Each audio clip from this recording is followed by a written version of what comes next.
Сейчас я вам покажу, как отрезать кусочек хлеба. Берем хлеб, берем нож, хлеб фиксируем в руке и слегка прижимаем его к досточке. Берем нож. Чем хорош этот способ? Под тем, что мы можем сами регулировать толщину кусочка, который нам нужен. Ну, допустим, я отрежу вот такой.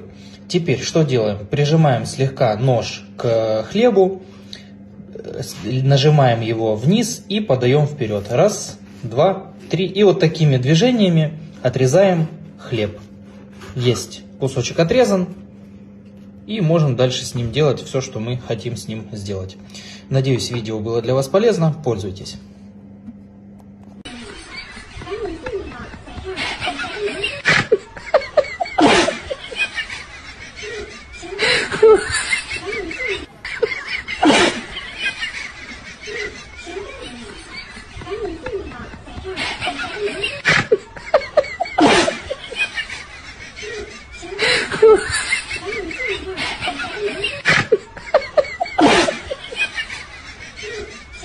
Whew.